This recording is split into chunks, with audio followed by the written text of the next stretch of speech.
হয় শুটিং করতে হবে আর তো সংসার করতে হবে। এই জন্য যেটা হয় যে আমি বাসায় থাকলে বাসায় থাকি, বাসায় আমি শুটিংয়ের মানে ব্যাপারটা একদম মাথায় আনি না। সব স্ক্রিপ্ট আসে থাকে, শুটিংয়ের ঠিক আগের দিন আমি স্ক্রিপ্টটা পড়ি, তারপর কস্টিউম দিচ্ছি।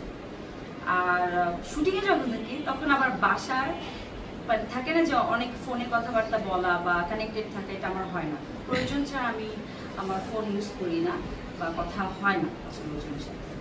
তো যে কোনো একটা কাজ আসলে আমার মনে হয় প্রপারলি করা উচিত। শুটিংয়ে আসলে আমি শুটিংয়ের লোকজনের সাথেই থাকি, এটাই ফ্যামিলি। আর ফ্যামিলির সাথে থাকলে তো definitely they R life.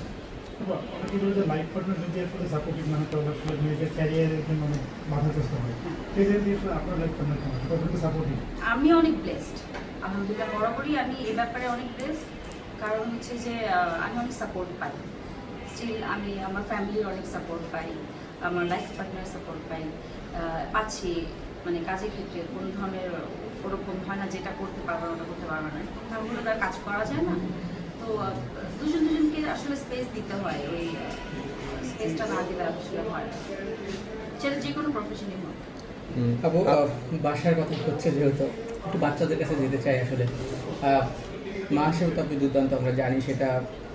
Recent একটা ভিডিও দেখলাম আসলে, গান তো মাশাআল্লাহ খুব ভালো, গানের সঙ্গে বাচ্চাকেও ট্রাই করাচ্ছেন আসলে ক্যামেরার সামনে নিয়ে এসে আসলে। না আমি ট্রাই করাই না, ও অটোই হয়ে যাচ্ছে মাকে দেখে দেখে আসলে কি এটা হচ্ছে কিনা, বা এই যে ছোট ছোট মধুর মুহূর্ত বলবো, আপনার দর্শকরাও খুব অল্প সময়ের মধ্যে খুব ভালোভাবেই নিয়েছে বিষয়টা। আসলে কি বলবেন এটা দিয়ে, যদি একটু জানতে চাই। আচ্ছা, লাইভে গিয়েছিলাম কিছুদিন আগে আমার চিটাকে নিয়ে, ছোট আমিরা মেহবিশ। তো ও মানে আমার খুব সবসময় আমার ইচ্ছা ছিল যে আমি যেমনটা মিউজিক অনেক পছন্দ করি, আমার কোনো না কোনো বাচ্চা গান গাইবে, মিউজিক লাভার হবে বা মিউজিক্যাল এই প্রফেশনে থাকবে। তো প্রফেশনে থাকবে কিনা এখন পর্যন্ত জানি না, কিন্তু এই ছোটটা আমিরা এত মানে মাশাআল্লাহ আলহামদুলিল্লাহ, শি লাভস মিউজিক। মানে ও মানে গান গায়, এখনই 2 বছর মাত্র হলো। ও মোটামুটি যাই সুর জানে, মানে বলতে তো পারে না ওয়ার্ডগুলো, বাট সুরটা ঠিকঠাক বলে। এবং ও খুবই মানে আমার মতো হয়েছে। কুইক রেসপন্স করে খুব, দেখেছি যে। হ্যাঁ, খুবই মানে ইন্টারেক্টিভ, মানে সবার সাথে মিশে যায়। এটা খুবই চার্মিং, হ্যাপি, খুব হ্যাপি। এবং আপনার বড় যে মেয়েটা আসলে, সেও শুনেছি যে আপনার সহশিল্পীদের কাছ থেকে শুনেছি খুব ট্যালেন্টেড এবং খুব লক্ষ্যে একটা বাচ্চা। ওকে নিয়ে কি বলবেন আসলে, ওর নিয়ে কি চিন্তা ভাবনা আসলে? আমার 3টা বাচ্চাই ভাইয়া, আপনাদের সবার দয়ায় আল্লাহর মধ্যে অসম্ভব লক্ষ্মী মাশাআল্লাহ। দোয়া করবেন দুজনের জন্যই।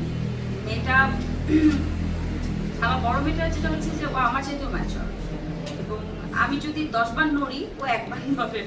তো ও এতটা মানে মানে শান্তশিষ্ট, প্লাস হচ্ছে অনেক ট্যালেন্টেড, ভালো আঁকে, অনেক বোঝে, সেন্সিবল অনেক। আমি ওর জন্য অনেক মানে মানে সর্টেড থাকি। বড় মেয়েটা আসলে কোন ক্লাসে পড়ে, বা বয়স কত হলো বড় মেয়েটার? বয়স আর মেনশন না করে ও হচ্ছে এবার ক্লাস 8 পড়ছে। ক্লাস 8-এ, মাশাআল্লাহ। আপু, যদি এবার একটু অন্য বিষয় নিয়ে একটু আবার সেটা হচ্ছে যে আমাদের দেশে অনেক মেয়েরা, মানে এখনকার সময় অনেক মেয়েরা চিন্তা করে যারা একটু ক্যারিয়ার ওরিয়েন্টেড বা